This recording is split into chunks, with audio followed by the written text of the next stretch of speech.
All right, everyone, if I could have your attention once again here in the Media Center press conference room at Kansas Speedway. Joining us now is the points leader in the NASCAR Xfinity Series, Chris Buescher, driver of the number 60 Advocare Ford for Roush Fenway Racing.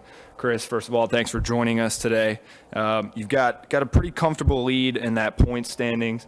However, there are some races left. It's not necessarily in the bag quite yet. And you guys are on the heels of running 16 straight races, which is the longest of any of the national series. So just talk a little bit about trying to shore up that points lead and chase down a championship while running races for basically 4 months straight, and what kind of a challenge that presents. Yeah, we knew this summer stretch would be a tough part of our season, but we made it through pretty well. I think the couple races, 3 or 4 right in the middle, were tough for us, and we knew they would be looking at the schedule ahead of time. But you know, the last several races we've been a lot better. We've got some more momentum back. We've been running really well.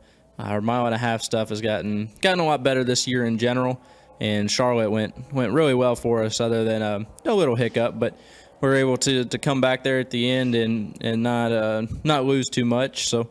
Actually gained a little bit.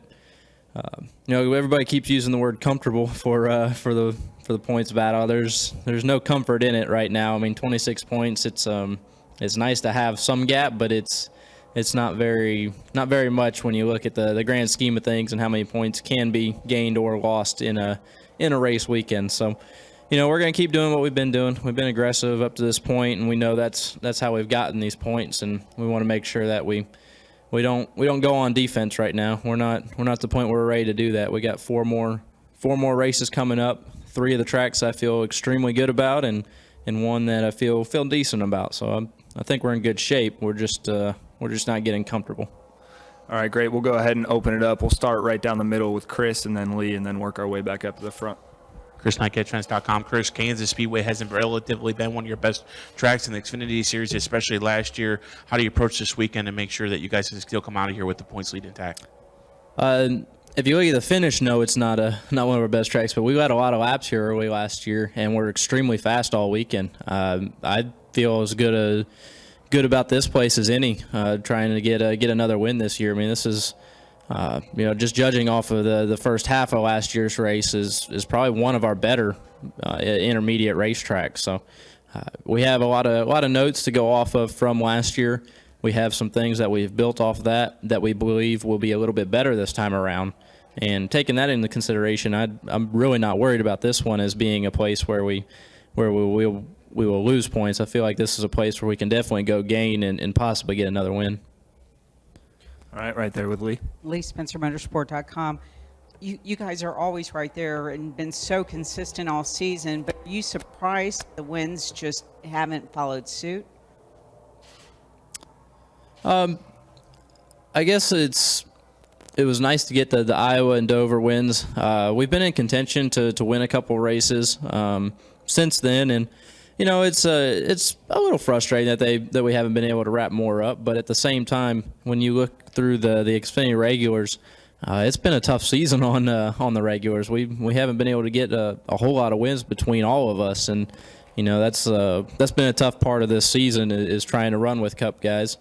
You know, we look at Michigan earlier this year. We had a legitimate shot to win that one, and I could have done a better job on restarts and trying to figure out where that race was going to go at the end. And Bristol, we all but had 1-1, and you know, with that late race caution and stumbling with fuel there at the end, it's just something that slipped away from us. There's no doubt we were plenty fast enough to win that one. So you know, I feel like this has been a really good year for us. We should have more wins than we do. So yes, it's a little bit frustrating that we haven't gotten those, but at the same time, we are one of only two of the regulars that have been able to get more than one win this year.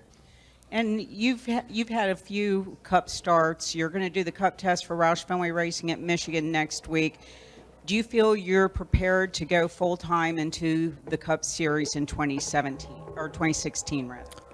You know, I don't know that fully prepared right now. I mean, this is this is a sport where you see way too many people get rushed up into the next level and aren't ready to perform at that level. There's guys that, we could talk about without naming names. There's guys that have been rushed up. They've gotten into a place where they weren't ready, and somebody else may have pushed them to it. They may have thought they were ready, and now you don't hear much from them anymore. And it's unfortunate because there's people that are extremely good at doing what we do, and they just haven't had the proper seat time to be able to move up to the next level. So, I feel like I've been testing Cup cars since I was 16 with Roush. I mean, I've done all kinds of testing back when it was still allowed, and all over this country from California back to Charlotte. So I feel pretty good about running in a Cup car. I had a lot of fun in the front row car earlier this year. I feel like our 6 races went really well, all things considered, and my experience level,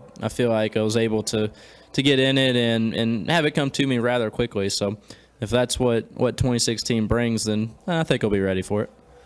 All right, we'll come over here to the left with Jared, come back up to the front, and then we're going to wrap up right in the middle. Yeah, Jared Turner, FoxSports.com. A couple things. How do you wrap your brain around the fact that last year you missed the race at Daytona, which was obviously a disappointment, and now here you are on the cusp of a championship the very next season? Just the change from kind of one extreme to another, a low to a high. And then also, despite your success this year, you've been able to kind of keep a low profile, it seems like. What do you attribute that to? Does it bother you that a lot of people still don't know you, and would you like to sort of be more well-known? I guess going from the low to high, I mean, last year it was motivation. That was not at all where I wanted to be. I did not want to sit in a motorhome, and I think I spent half of it on a pit box watching a race that I know we should have been in. We were plenty fast to be in it.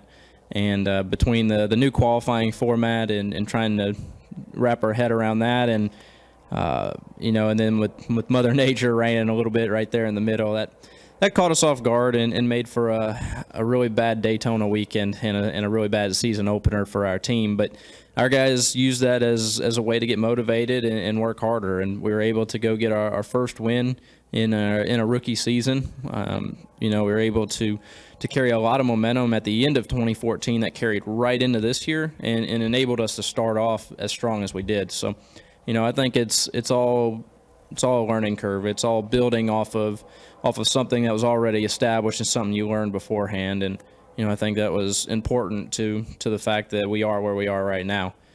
As far as being under the radar, perfect. I mean, I'm not a very very loud person in general. I'm not out there to try and put on a show or be flashy. I'm here to win races and win this championship. And if we're under the radar and doing it, it's definitely not bothering me. Hey, Chris. Todd Palmer, Kansas City Star. With the lead and with 4 races to go, do you change your strategy and maybe take fewer risks to kind of protect your lead right now? No. No, we're not going to change what we're doing because we know that it's worked to this point and it's kept the others chasing us for the last 20 races. That being said, we will try and reduce some of our risks that we will take. We won't go out there and try and stretch fuel 10 laps, but if we need to stretch at 3, we can probably handle that. It's going to be a smaller amount, but we're out here to race and we're out here to try and win races, knowing that if you win, there's nobody out here that's going to get any more points than you. All right, and we'll take our last one right there in the center. Pete Pistone, MRN.com and Sirius XM NASCAR Radio. It's tough in this sport because the engine noise is so loud, but in other sports, stadiums fire up the players. Do you feed off the energy of fans and driver intros, or when you interact with your fans, does that help you kind of pump up the adrenaline? It's actually it's really neat. If Junior's in our race, we can hear it over the engine noise. when Junior's able to take the lead, but it is. It's something that's really neat. We've had a lot of interaction this year. As being on the radar and all has been fine, but fans are starting to take notice. So they are starting to see 1 or 2 T-shirts out there that have a 60 on them, and it's been neat to build off of this season and to build off the wins and try and take that and make it into something constructive for our entire team to make all the guys see that we are doing everything we can, and we're doing it the right way. And we got a chance to really make something out of our 2015 season. And there's just 4 more races to make that happen. So it's been a great season. We're gonna keep doing it, and we'll build off everything we can in these last 4. All right, Chris, thanks for joining us here at Kansas. Best of luck throughout the weekend and the rest of the season. Thank you.